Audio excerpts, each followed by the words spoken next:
heartily welcome our chief guest, Dr. Pragati ji, and our guest of honors, Balbir Singh ji, and other Mr. Bhatia ji, and my team, and the QCFI representative available over here, and the jury members.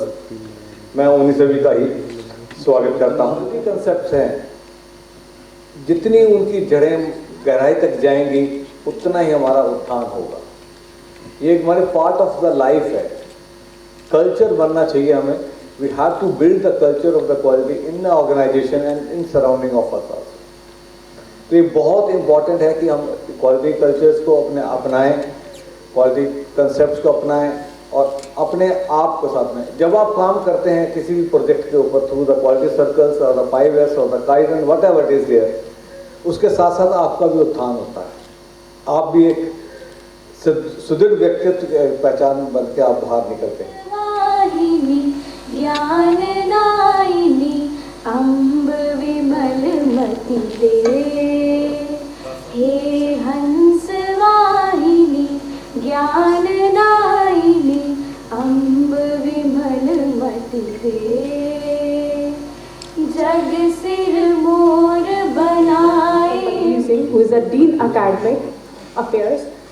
So I will request him kindly come on the dais and share your valuable views with us, sir.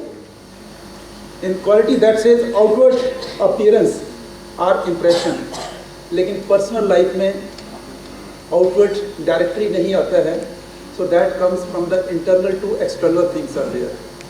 और हम सभी को पता है कि internally the attitude is the more important, and why the most important thing is there in personal life. Attitude going to decide the thoughts. Positive attitude, positive thoughts are there. Negative attitude, negative thoughts are there. And thoughts are going to make you to action, do the actions. And repeated actions are going to make your character. And the character is going to decide the personality. So that is the aesthetic feature of a person. So personality again all go back to the attitude. So in this again we have to work, or we can work also. That is for the improvement.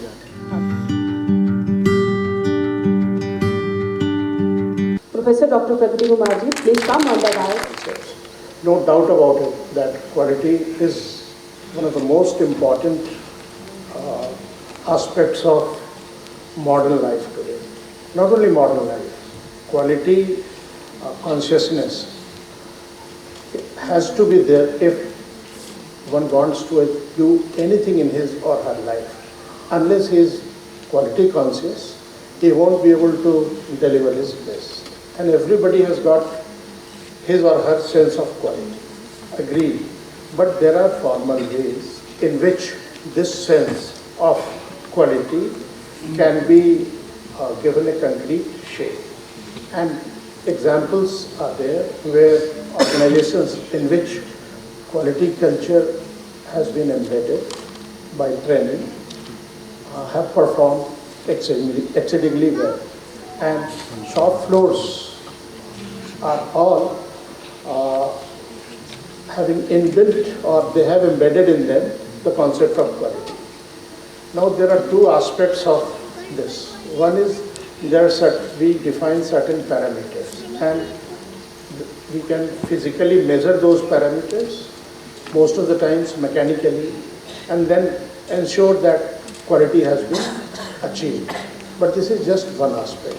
What about the sense? Unless you have the sense of each and every individual involved in a particular process has imbibed the sense of quality, I don't think that the processes will ensure the eventual quality. And here comes the concept of scalability of quality, in the sense that we may have systems which are very small in size and one can ensure quality. But if we want to scale up the systems, then how to ensure quality? I'm sure that these issues must be taken care of in your deliberations, and the people who are formally involved in developing the concept, and not only developing and propagating the concept of quality, they must be addressing this issue also, that how to ensure quality when quantities scale. And this is very important, particularly for a country like ours, where everything is required in large numbers. And we may be very good while operating at a small scale, but as we are growing bigger, it is very important for us to retain the quality features. And while we were students, we used to study subjects of engineering management. And there first time I was introduced to the concept of scientific management theory of Taylor and then Thurblades. And there one could see how consciously people were involved in developing the manpower in such a way that the quality is ensured, and unless you ensure the quality, the long-term durability of the product would not be there. And quality as a strategy, in fact, all the organizations, they have to use quality as a strategy to improve productivity. Not only improve productivity, but to remain relevant. And unless the aspect of quality percolates down to each and every aspect of the organizational behavior, I don't think that we would be able to achieve the objectives of having uniform quality. And very closely related to this aspect of quality is productivity. Particularly in Indian context, we see that, say, majority of the sectors in economy are informal. Informal where no conscious effort is being made to impart quality at the ground level. I'll just take the example of, say, construction sector.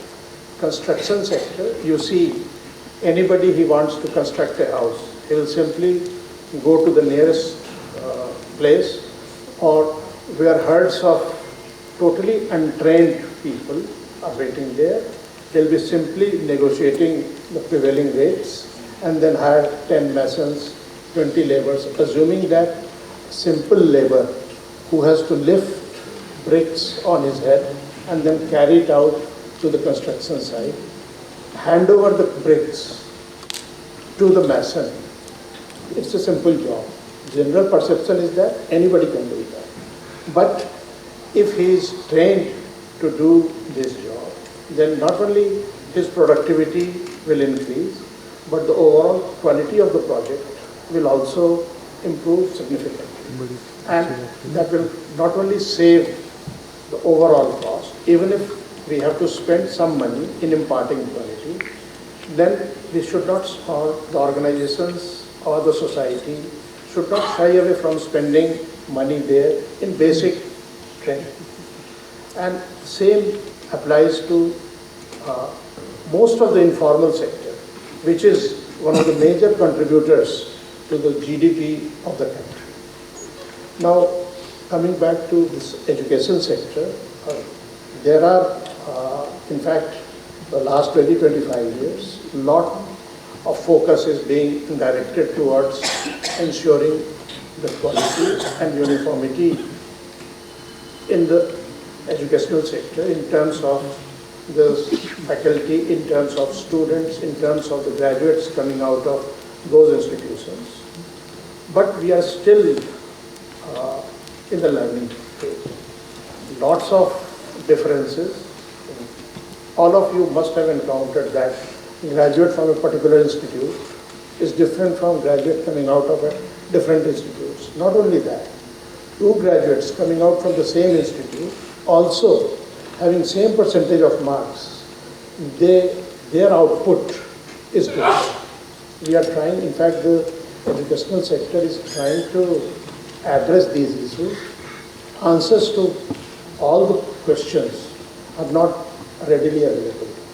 We are also learning, the systems are evolving, and here I would be expecting that some sort of, I was very glad to hear from Mr. Purohit that they are working in educational sector also to develop parameters or matrices using which the minimum quality must be ensured. And when I say minimum, then that minimum is also much above what is currently being practiced.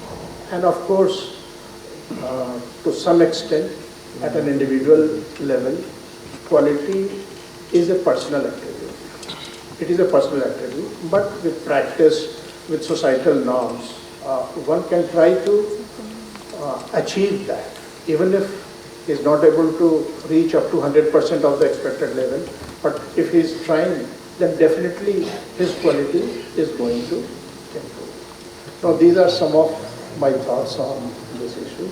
Now, with this, once again, I welcome all the delegates and participating teams who have come here from Delhi and other parts of Northern India to participate in this conclave.